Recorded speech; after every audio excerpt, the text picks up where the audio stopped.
Greetings, Folk Alliance and friends. My name is Vienna Carroll, and I am so happy to be here with you at the Music Country Showcase hosted by Daniela Mullen. Hey, Daniela, thank you.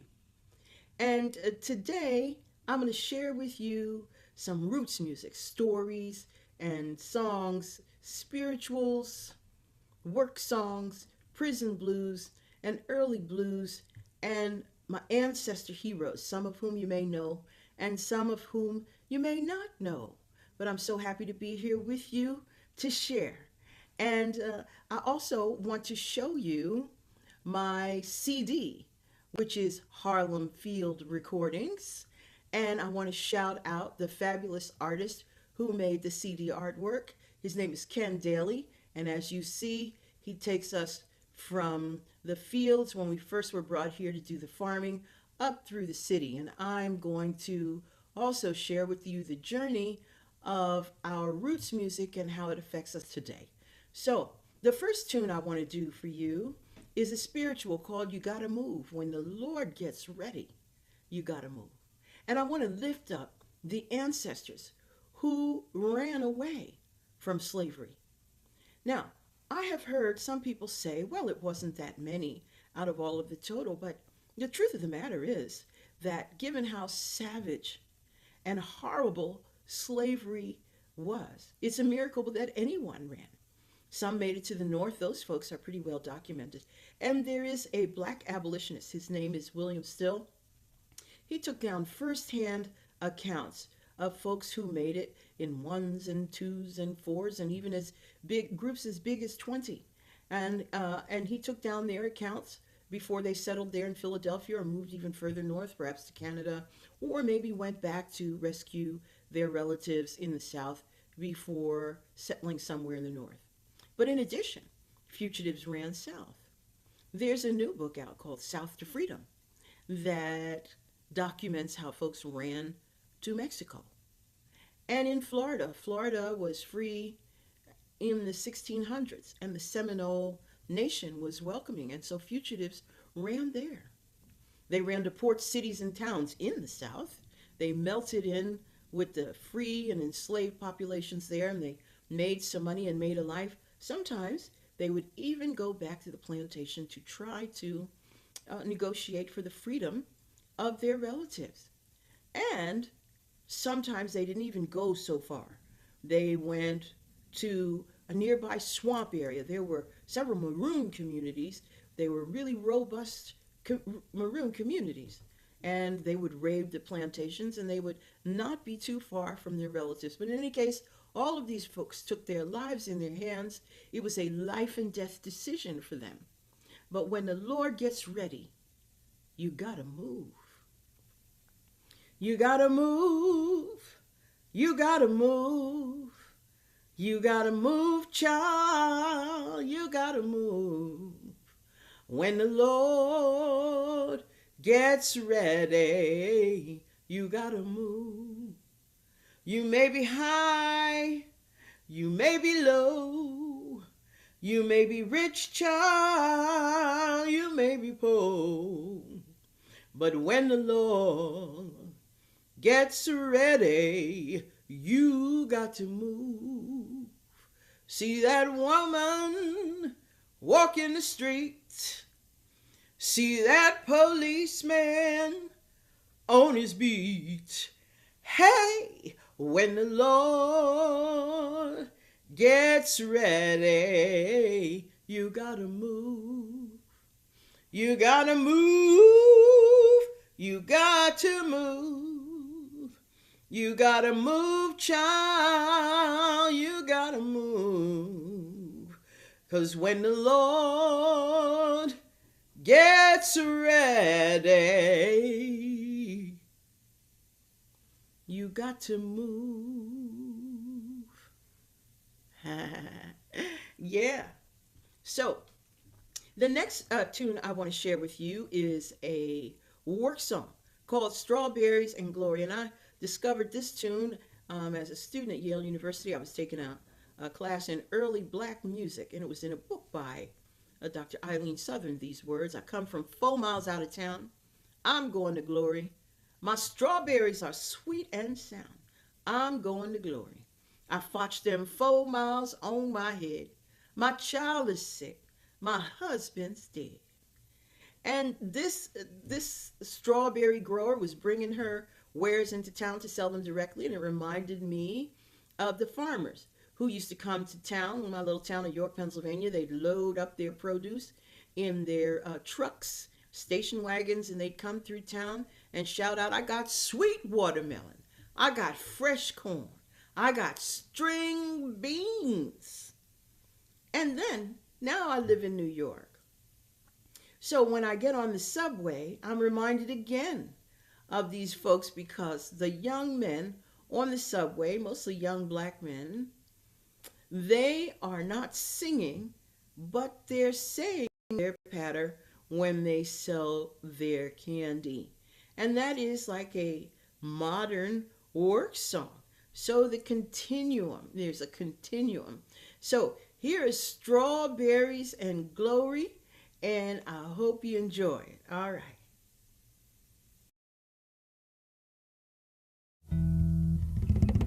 Strawberries.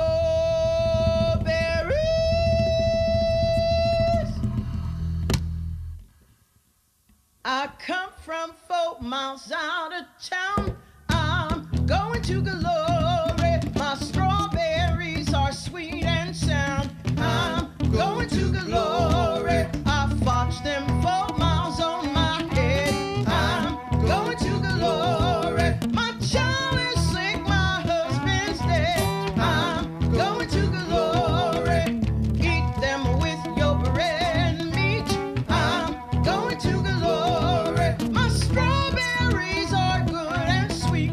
I'm going to glory. Come sin or get down on your knees. I'm going to glory. And eat my strawberries if you please.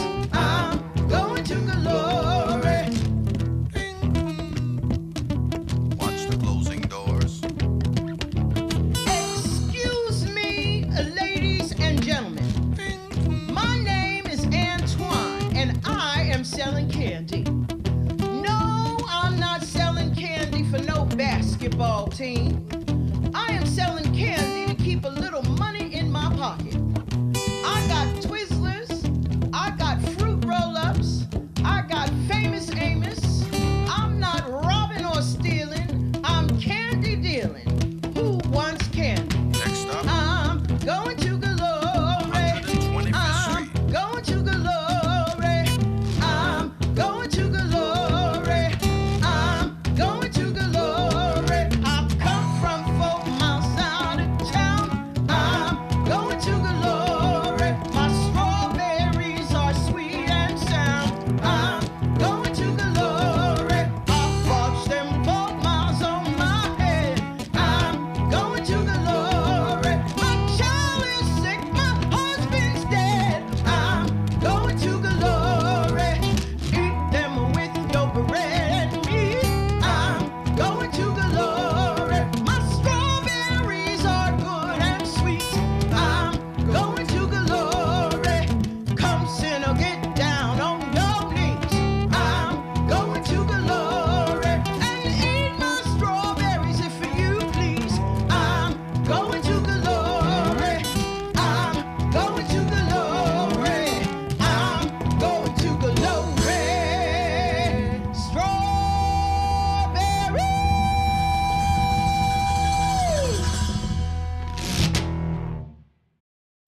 So the next time you ride the subway and you see one of these young men with their modern day work song, I hope you'll support them and give them $1. And I want to shout out the growing movement of black farmers. And when you can, I hope you will support them. So the next tune I want to do is also a work song called Stumbling Over Me. I don't want nobody stumbling over me. That is why I pray so hard. And that was captured with Miss Creola Johnson singing it. She was singing it with her colleagues in an oyster shucking plant in Virginia, and she said she learned it from her parents who sang it in the field. So it's a work song, but it's also a spiritual, and you can use it however you need it, which is the wonderful thing about this music. I don't want nobody stumbling over me. And when you get it, sing along, even though I can't hear you. We can have fun together here. I don't want nobody stumbling over me, stumbling over me, stumbling over me. I don't want nobody stumbling over me. That is why I pray so hard. I don't want no liar stumbling over me, stumbling over me, stumbling over me. I don't want no liar stumbling over me. That is why I pray so hard. I don't want no gambler stumbling over me, stumbling over me, stumbling over me. I don't want no gambler stumbling over me. That is why I pray so hard. I don't want no peace breaker stumbling over me, stumbling over me, stumbling over me. I don't want no peace breaker stumbling over me. That is why I pray so hard. Okay, you got it now, so come on, join me.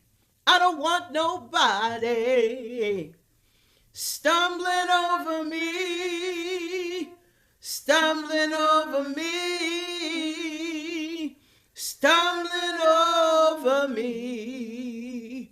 I don't want nobody stumbling over me. That is why I pray. That is why I pray.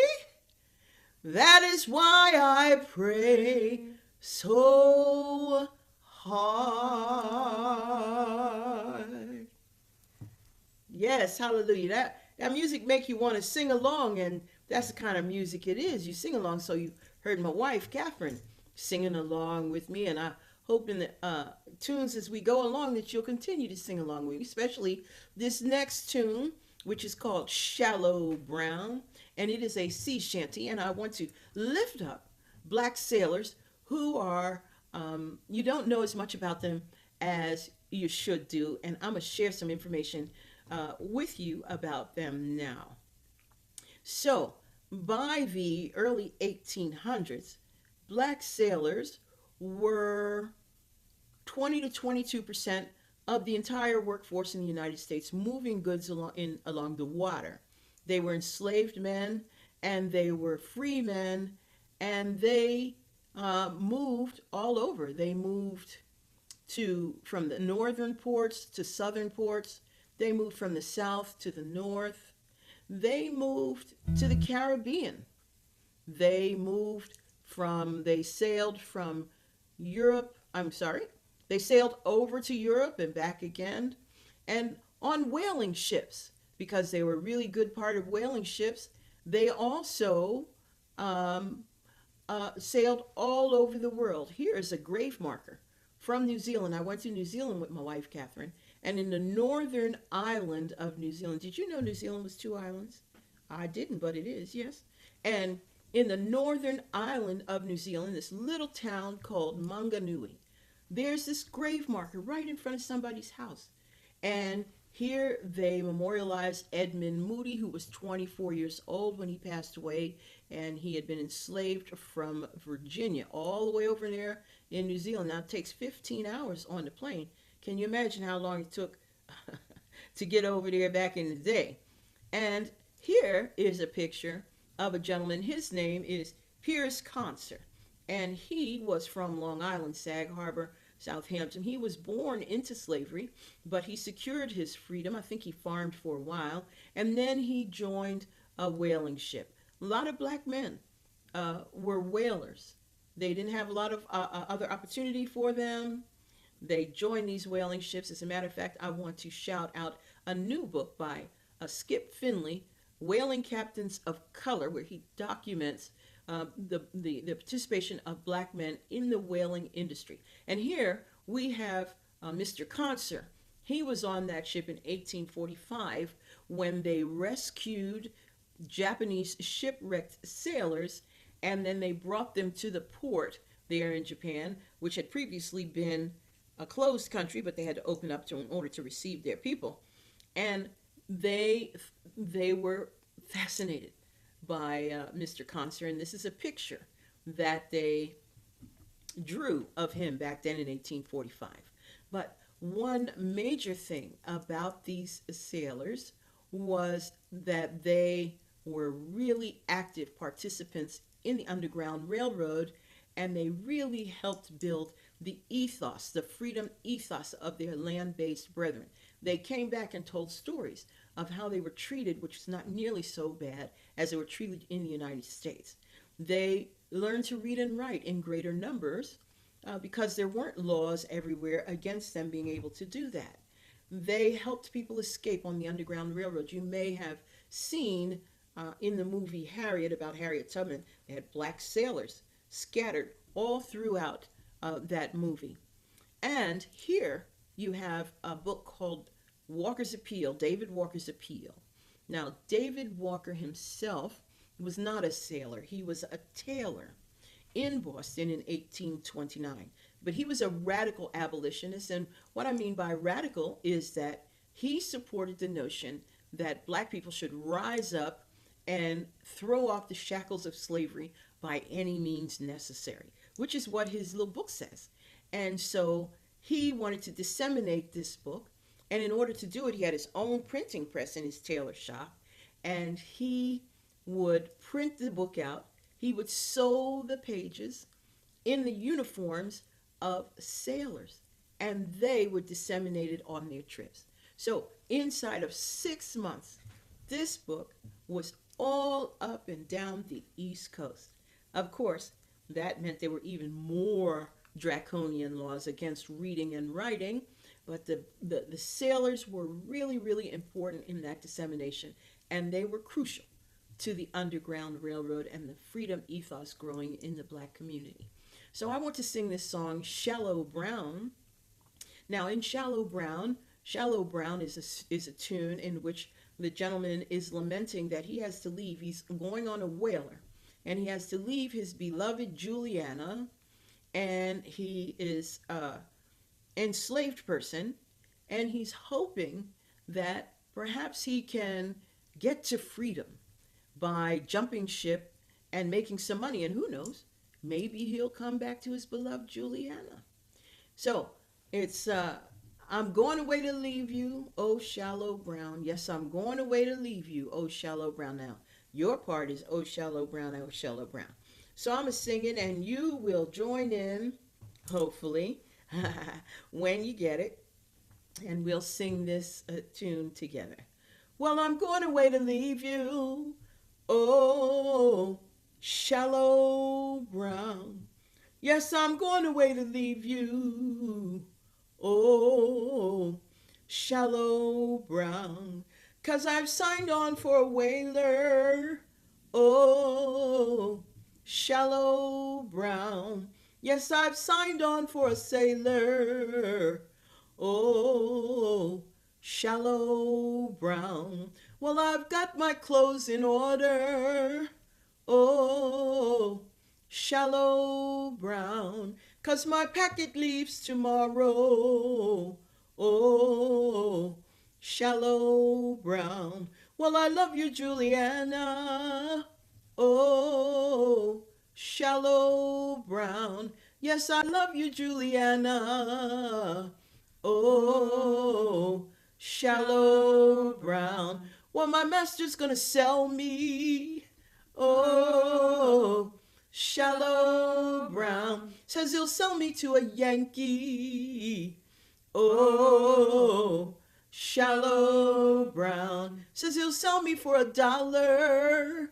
Oh, shallow brown. A big fat Spanish dollar. Oh, shallow brown. Think I'll climb the chilly mountain. Oh, shallow brown. Try to find that silver fountain. Oh, shallow brown. Well, I'm bound away for to leave you. Oh, shallow brown. But I never will deceive you. Oh, shallow brown. Fare you well, my Juliana.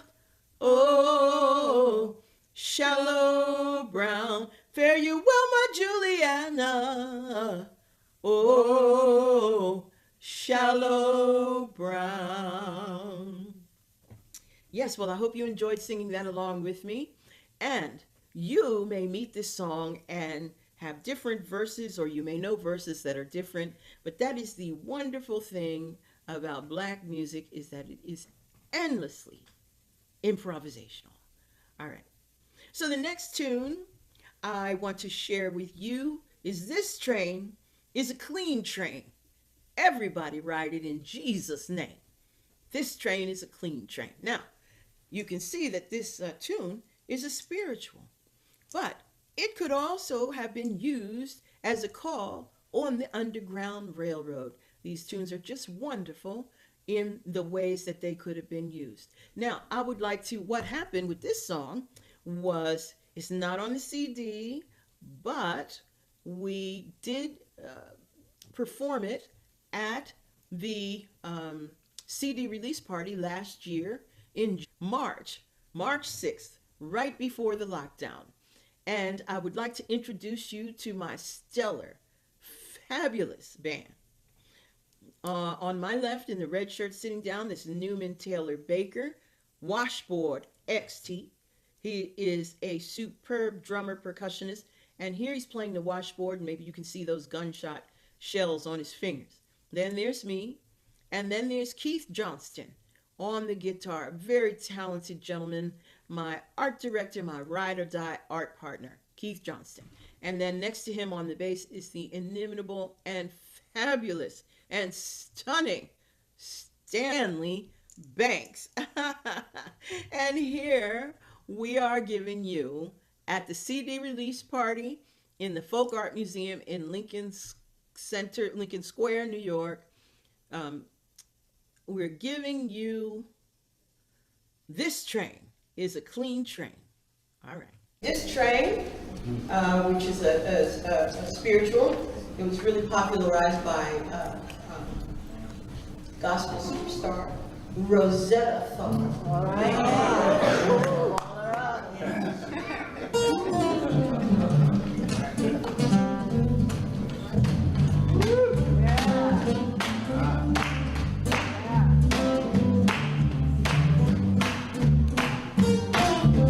This train is a clean train. This train. This train is a clean train. This train. This train is a clean train. Everybody riding in Jesus' name. This train is a clean train. This train. You know, this train don't carry no jokers. This train. This train don't carry no jokers. This train. This train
Yes, this train.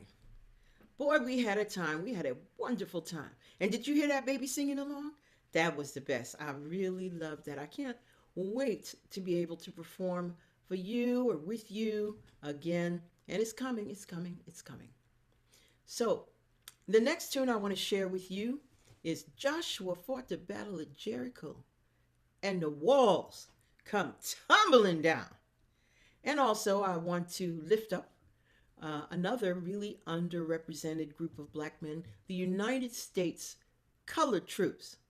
Now, you know, the Civil War started in 1861, but black men were not allowed to fight, even though they wanted to join, because of that racism. But the Union Army became depleted. They couldn't draft people. The immigrants, the white immigrants, didn't want to join. And they weren't winning. They were just really exhausted. So by 1863, in May, they created General Order 143 that created the United States Colored Troops and allowed the men to finally join. There was initial little pushback because the men wanted to make sure that they would be paid equally and they would get sign-on bonuses. Both of those things were agreed to. They didn't receive either one of them, but they joined in droves. Now, in a few years ago, I was a resident artist at the Hudson River Museum in Poughkeepsie. And another artist that was showing there is Red Grooms, who makes larger than life dioramas. You see here, he made a diorama for Mr. Lincoln's pit stop in Peekskill on his way to his inauguration in 1861. That hat over there is larger than 10 feet tall, and those gentlemen standing are 6 feet, at least 6 feet. It's wonderful, wonderful art. And what I did as the resident artist there is I was tasked to talk about the participation of the black people in the Civil War. And I was so lucky and honored to find a book written by Dr. Edith Ann Quinn called The Hills. It's a very much longer name, but at least called The Hills, and where she meticulously researched and documented the development of this free black town there in Westchester, and in particular, their response to the call to sign up and their participation in the Civil War. So The Hills was started in the 1740s, and by the 1860s, it was a robust little town of about 200 people, and they had their own school and their own church. And when the call finally came out in 1863 for black men to join in the fighting, after that little pushback that I mentioned, they signed up in droves. And the Hills is an example of that. Of the 52 able-bodied men in the Hills community, 36 of them signed up, which is nearly 70% of them, even though some of them were in their 40s and 50s, because for them it was a holy war. And indeed, by the end of the Civil War, nearly 180,000 black men had joined the Union fighting, and I think another 19 or 20,000 men in the Navy. They were 10% of the Union forces in the North, even though they were only 1% of the population. And why? Because for them, it was a holy war. They were freeing their mothers and their fathers and their sisters and their brothers and their aunts and their uncles and their children. And Joshua fought that battle of Jericho, and the walls came tumbling down. Joshua fought the battle of Jericho, Jericho, Jericho. Joshua fought the battle of Jericho, and the walls come tumbling down. Joshua fought the battle of Jericho, Jericho, Jericho. Joshua fought the battle of Jericho, and the walls come tumbling down. You can talk about your king of Gideon. You can talk about your man of Saul. There's none like good old Joshua and the battle of Jericho. Up to the walls of Jericho He marched with spear in hand. Go below them ram horns, Joshua cried, 'cause the battle am in my hand. Then the ram sheep horns begin to blow, trumpets begin to sound. Joshua commanded the children to shout, and the walls come tumbling down. That morning, Joshua fought the battle of Jericho. Jericho, Jericho. Joshua fought the battle of Jericho, and the walls come tumbling down. Joshua fought the battle of Jericho. Jericho, Jericho. Joshua fought the battle of Jericho, and the walls come tumbling down. And the walls come tumbling down. And the walls come tumbling down. All right. Hallelujah. So, next, I want to share a work song with you that was also a lullaby, Pretty Little Horses. And in this, I lift up black women during slavery. Now, you may have seen the Handmaid's Tale, which gives you some idea of what black women had to go through. They were routinely raped. They were separated from their children.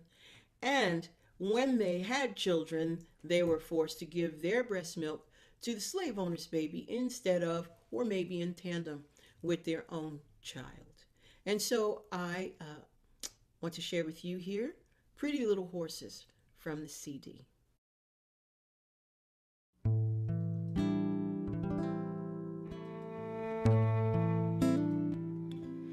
This is a lullaby and a work song, and it comes from the time when the enslaved black woman would be forced to breastfeed the plantation owner's baby at the expense of her own child.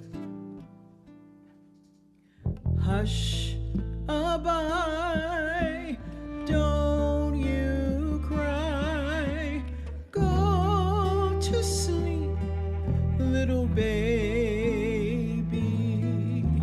When you wake, you shall have all the pretty little horses, blacks and bays, dapples and grays, coach and 6 little horses, way down yonder in the meadow lies my poor little baby. Bees and butterflies pecking out his eyes. Poor little thing is crying, Mammy. Blacks and bays, dapples and grays, coach and 6 little horses.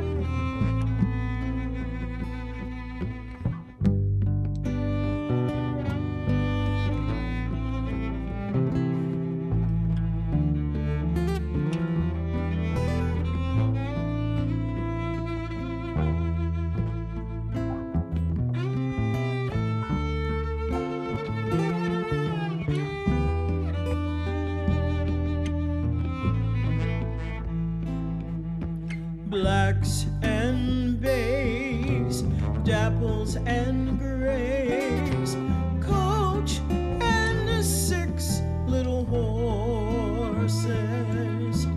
Hush, abide, don't you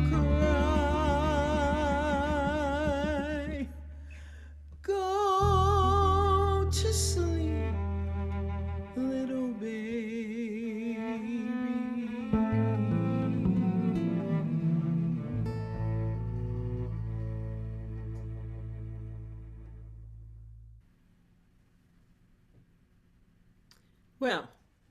This last year has been a time, hasn't it? Oh my goodness, all the upset and craziness. But now there is a bit of a reckoning, not an entire reckoning, but there's some. And so you better mind how you talk, because you got to give an account at the judgment. You better mind. This is a spiritual that I really like. It's on the CD, but I'm just going to sing it with to you, and I hope you'll join in if you get it. If you don't, I hope you enjoy it. You better mind how you talk. You better mind what you talking about. You gotta give an account at the judgment. You better mind. You better mind how you sing.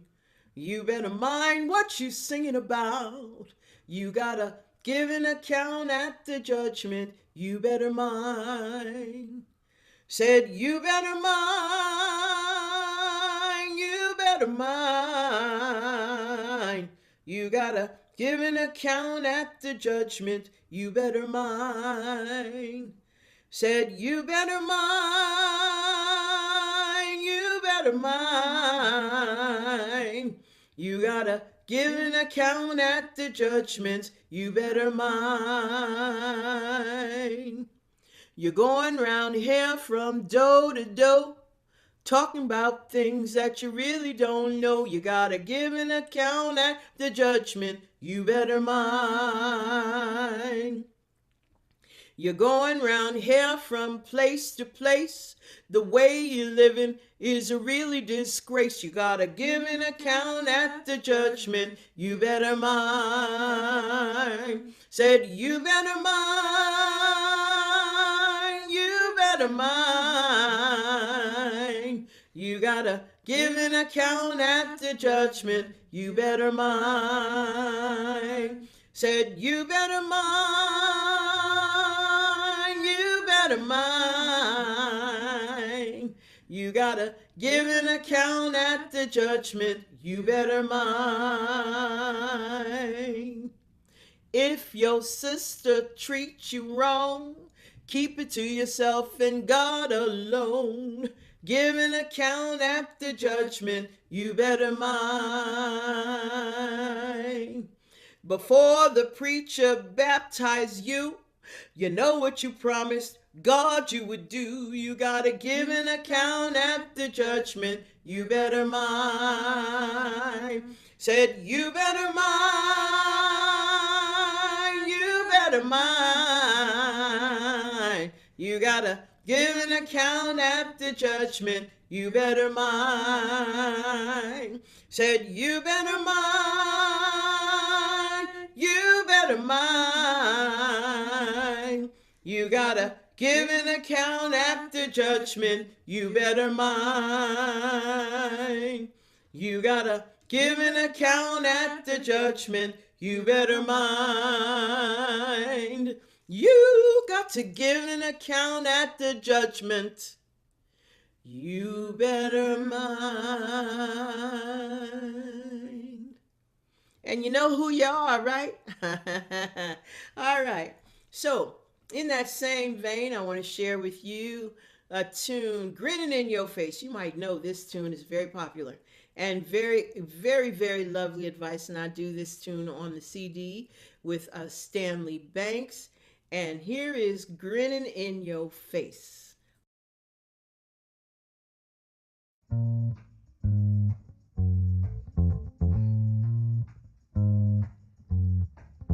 Don't you mind people grinning in your face?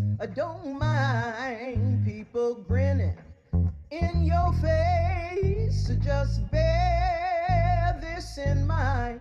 A true friend is hard to find. So don't you mind people grinning in your face. You know they'll jump you up and down, and they'll follow you around and round. And as soon as your back is turned, they'll try to cut you down. But just bear this in mind.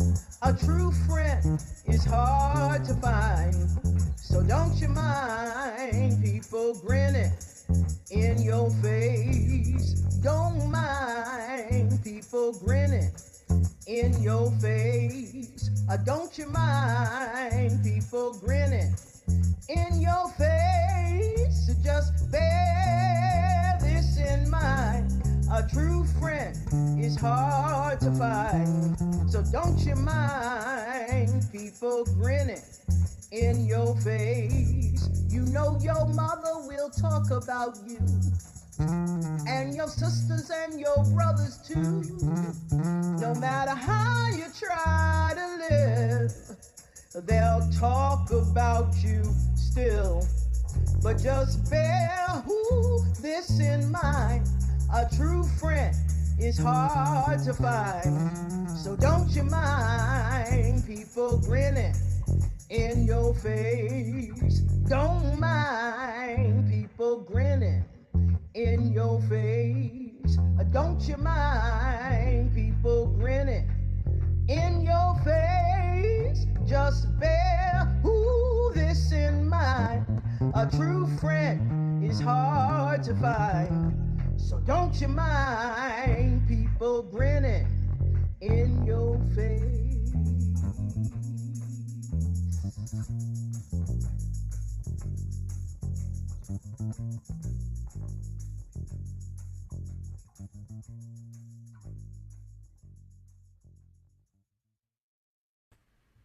Yeah, don't you mind people grinning in your face.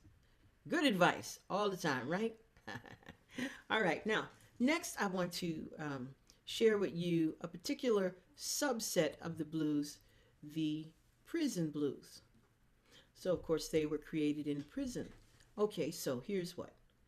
The Civil War was over, and they enacted the 13th Amendment, which put an end to slavery, except as a punishment for a crime. So, since the South and indeed the United States economy was addicted to free labor, they created these prison farms that were wildly profitable, and it became a crime for a black person to spit on the sidewalk, to look a white person in the eye, to not step off the sidewalk if a white person was coming to them on the sidewalk. You name it, it became a crime. And so they would wholesale put black people in these prison farms, and they would work them for free. They were wildly profitable. You probably have heard of the Angola, Louisiana prison, and also the one in Parchman, the Parchman Women's Penitentiary. They had a women's section, and here is the women from the women's section of the Parchman Penitentiary. They are making uniforms, and they made mattress covers, and here you see them in their uniforms at the post office. And their tunes were collected in 1936 and 1939. And then a woman named Rosetta Wrights came along, and she created Rosetta Records. And her label specialized in early black women's music. And so she put on vinyl these tunes in this album here, Jailhouse Blues, in collaboration with Mississippi Archives and History. And the liner notes are written by Bernice Johnson Regan. They're fabulous if you get a chance to check them out. Now, I love these tunes. I have been singing them for years, and I sing them in my garden unadorned when I'm gardening, so my neighbors know all about these tunes. They're also on the CD, and I hope you get to listen to them on the CD. But right now, I'd like to share them with you in their unadorned fashion, and so I'm going to sing three of them for you. No More Freedom, No More Freedom 2, which I also call Duberta, and Dangerous Blues. And what you might notice about these tunes is that they share a lyric and a sense, a mood, an emotion similar to today's gangster rap and Biggie Smalls. You know, these songs, they live on. They're a continuum. They support us. They're the foundation of our music. So here are the Prison Blues. Don't tell me the moon looks pretty shining down through the willow tree. I can see my baby, but my baby can't see me. I was standing on the corner of North Maris Ferris and First Street, when that big old policeman came up and arrested me. When those jurors found me guilty, that old mean clerk, he wrote it down. I could tell by those papers that I was parchment bound. No more freedom, no more good times in this wide, wide world for me. And I lost my freedom, and I'm sick as I can be. But someday, yes, someday I will go free. And I'ma treat all you people just like you treated me. Oh, Duberta, can you hear me calling you? Say you don't answer like you used to do. Did you get that letter I throwed in your back door? Say I'd love to come and see you, baby, but that mean old man has gotten me barred. Well, 6 months ain't no sit down. 9 years ain't no time. Say I got a buddy in a big house. He doing 14 to 29. You keep on talking about them dangerous blues. If I had me a pistol, I'd be dangerous too. Well, you may be a bully, say, but I don't know. I'ma fix it so you don't give me no trouble in the world I know. Well, my knee bone hurt me and my ankle swell. Well, I may get better, but I won't get well. Maddie had a baby, and it had blue eyes. Must be the captain, he been hanging round. You keep on talking about them dangerous blues. If I had me a pistol, I'd be dangerous too. I'd be dangerous too. If I had me a pistol, I'd be dangerous too.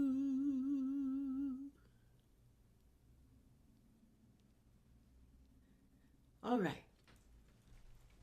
So the last song that I want to share with you is called Singing with a Sword in My Hand. It's a spiritual. And I met this song while I was a student back there at Yale University in the 70s.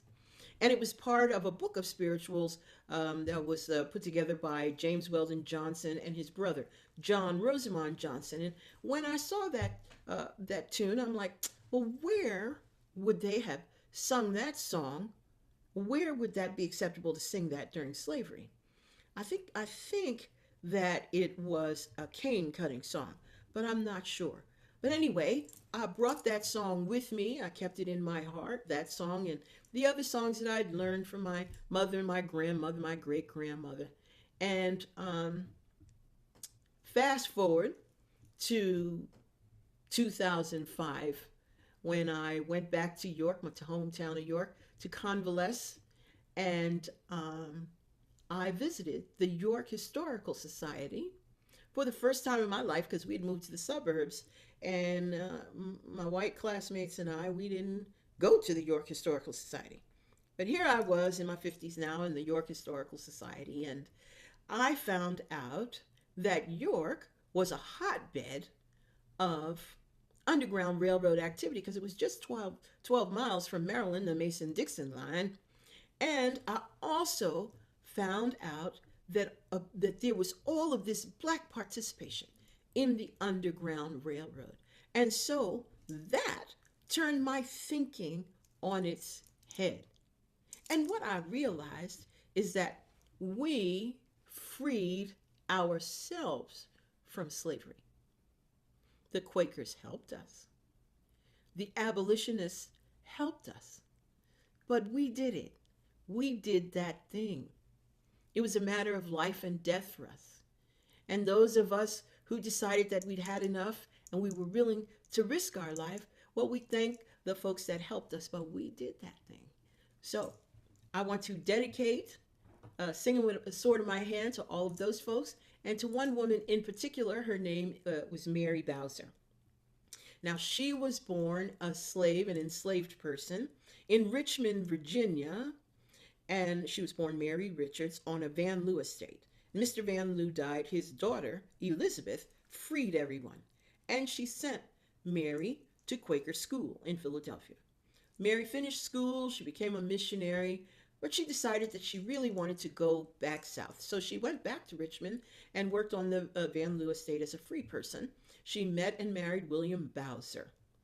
In the meantime now, Elizabeth Van Loo, whose nickname was Crazy Bet because she would go around muttering to herself and so on, had started an elaborate Union spy network.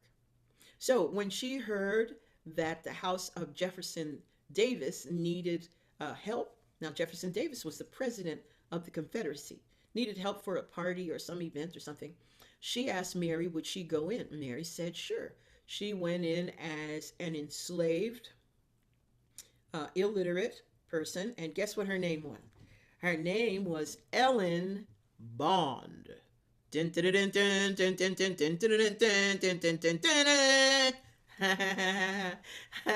So anyway, she went in there.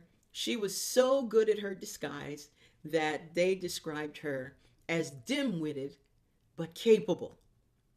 And they were so pleased that they kept her on.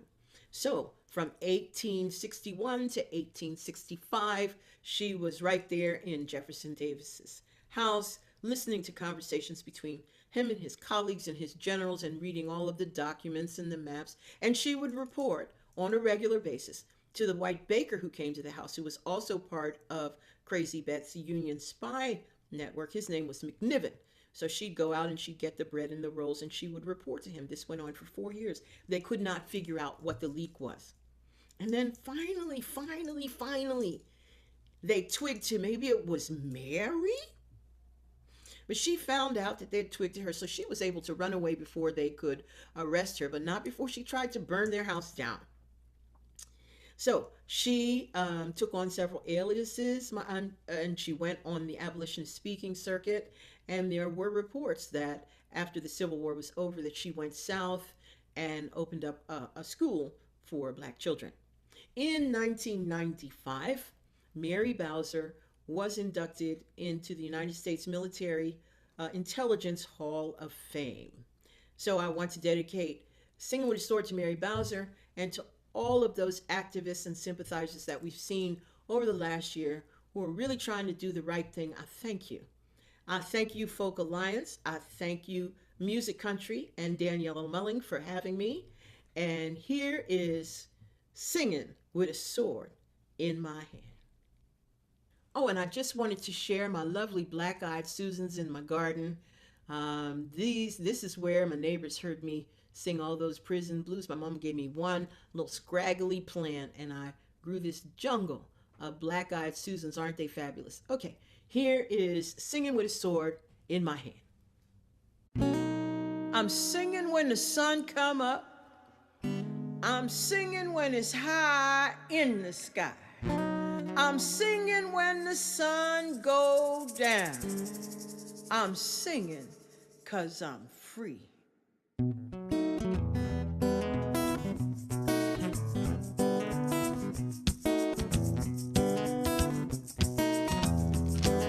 Singing with a sword in my hand, Lord. Singing with a sword in my hand. Singing with a sword in my hand, Lord. Singing with a sword in my hand. Prettiest singing I ever heard. Way over on the hill. The angels sing, I sing too. Singing with a sword in my hand, Lord. Singing with a sword in my hand. Singing with a sword in my hand, Lord. Singing with a sword in my hand. Praying with a sword in my hand, Lord. Praying with a sword in my hand. Praying with a sword in my hand, Lord. Praying with a sword in my hand. Prettiest praying I ever heard. Way over on the hill. The angels pray, I pray too. Praying with a sword in my hand, Lord. Praying with a sword in my hand. Praying with a sword in my hand, Lord. Praying with a sword in my hand. Shouting with a sword in my hand, Lord. Shouting with a sword in my hand. Shouting with a sword in my hand, Lord. Shouting with a sword in my hand. Prettiest shouting I ever heard. Way over on the hill. The angels shout, I shout too. Shouting with a sword in my hand, Lord. Shouting with a sword in my hand. Shouting with a sword in my hand, Lord. Shouting with a sword in my hand. Singing with a sword in my hand, Lord. Singing with a sword in my hand. Singing with a sword in my hand, Lord. Singing with a sword in my hand. Singing with a sword in my hand, Lord. Singing with a sword in my hand. Singing with a sword in my hand, Lord. Singing with a sword in my hand. Singing with a sword in my hand, Lord. Singing with a sword in my hand. Singing with a sword in my hand, Lord. Singing with a sword in my hand. In my hand, Lord.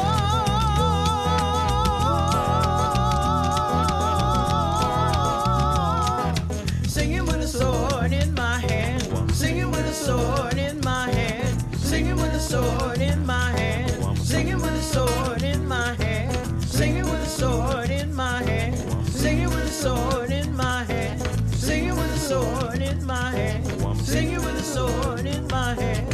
Singing with a sword in my hand. Singing with a sword in my hand. Singing with a sword in my hand. Singing with a sword in